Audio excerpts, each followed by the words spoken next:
ഇന്ന് ഞാൻ പറയുന്നത് എൻ്റെ ഒരു ചിന്തയാണ്. ഞാനൊരു ടീച്ചർ ആയതുകൊണ്ട് തന്നെ പലപ്പോഴും എൻ്റെ ഒരു ചിന്താഗതി ഉണ്ട്. നമ്മളെങ്ങനെ പഠിപ്പിക്കണ്ടേ, ഏത് രീതിയിൽ പഠിപ്പിക്കുമ്പോഴാണ് കുട്ടികൾക്ക് അത് കൂടുതൽ മനസ്സിലാക്കാൻ സാധിക്കുക എന്നൊക്കെ ഞാൻ ചിന്തിക്കുന്ന ഒരു രീതിയെ കുറിച്ചിട്ടാണ് ഞാൻ പറയുന്നത്.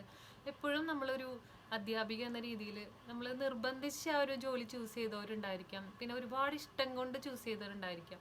അപ്പോൾ രണ്ട് തരത്തിലുള്ള ഒരു പ്രൊഫഷൻ ചൂസ് ചെയ്യുന്നവരിൽ അവരുടെ ക്യാരക്ടറും അവരുടെ സ്റ്റൈൽ ഓഫ് ടീച്ചിങ്ങും ഒക്കെ ഒരുപാട് ഡിഫറെൻ്റ് ആണ്.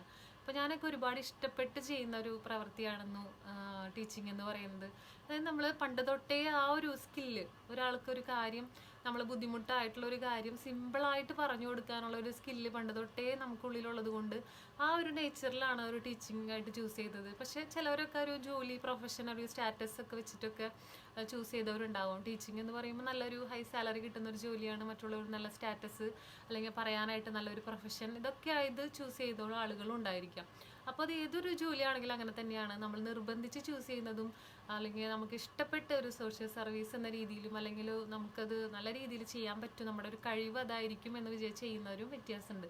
അപ്പോൾ ഞാൻ ചൂസ് ചെയ്തത് നല്ല എനിക്ക് ഇഷ്ടപ്പെട്ടോട് ചൂസ് ചെയ്തത് കൊണ്ട് തന്നെ അത് എന്തൊരു കാര്യമാണെങ്കിലും നമുക്ക് സിമ്പിളായിട്ടൊരു കാര്യം അല്ലെങ്കിൽ ഭയങ്കര ഹാർഡായിട്ടുള്ള ഒരു കാര്യം നല്ല രീതിയിലൊരു സിമ്പിളായിട്ട് ഒരാൾക്ക് പറഞ്ഞു കൊടുക്കുമ്പോൾ അതവർ കേൾക്കാൻ അല്ലെങ്കിൽ നല്ല രീതിയിൽ ഇത്തിരി ക്ഷമയോടുകൂടി പറഞ്ഞു കൊടുത്ത് ചെയ്യുമ്പോൾ കുറച്ചും കൂടി അത് അവർക്ക് എളുപ്പത്തിൽ ഗ്രഹിക്കാനായിട്ട് സാധിക്കില്ലേ.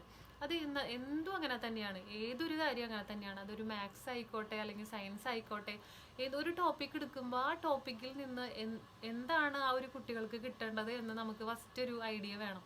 അല്ലെങ്കിൽ എവിടേക്കാണ് അവർക്ക് ഗ്യാപ്പ് ഫില്ല് ചെയ്യേണ്ടത്, എന്തൊക്കെ കാര്യങ്ങളാണ് ആ ഒരു ചാപ്റ്ററിലൂടെ അവർക്ക് നേടേണ്ടതെന്നൊക്കെ ഒരു ഐഡിയോളജിയുടെ പുറത്തിട്ടാണ് നമ്മളൊരു ടോപ്പിക്കൊക്കെ പഠിപ്പിക്കുന്നത്.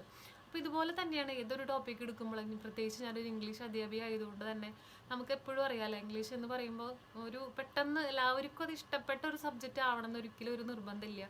ഒരു അഡീഷണൽ ഒരു ലാംഗ്വേജ് അക്യൂർ ചെയ്യുക എന്ന് പറയുന്നത് നമുക്ക് പെട്ടെന്നൊരു ഈസി ആയിട്ട് ചെയ്യുന്ന ഒരു കാര്യമില്ല, പ്രത്യേകിച്ച് നമ്മൾ മലയാളീസ് ആയതുകൊണ്ട് തന്നെ. അപ്പോൾ കൂടുതൽ നമുക്കത് അക്യൂർ ചെയ്യണമെങ്കിൽ അതിന് കൂടുതൽ എഫേർട്ട് എടുത്ത് നമ്മൾ സംസാരിക്കാനായിട്ട് കൂടുതൽ പറ്റണം, എന്നാലാണ് നമുക്കത് ഇഷ്ടപ്പെട്ട് നമ്മൾ ചെയ്യുള്ളൂ.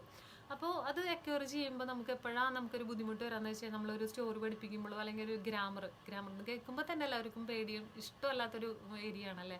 പക്ഷെ അത് എന്തിനാണ് നമ്മൾ പഠിക്കുന്നതെന്നും എന്തുകൊണ്ടാണ് നമുക്കതിൻ്റെ ആവശ്യമെന്നും എവിടെയാണ് നമ്മളത് യൂസ് ചെയ്യുന്നതെന്നും കൃത്യമായിട്ടൊരു ഡയറക്ഷനിലൂടെ സിമ്പിളായിട്ട് അവരിൽ എത്തിക്കുമ്പോൾ കുറച്ചും കൂടി അത് ഈസി ആയിട്ട് അവർക്ക് കമ്മ്യൂണിക്കേറ്റ് ചെയ്യാനോ അല്ലെങ്കിൽ ഈസി ആയിട്ട് അവർക്ക് അത് അക്യൂർ ചെയ്യാനായിട്ട് സാധിക്കും.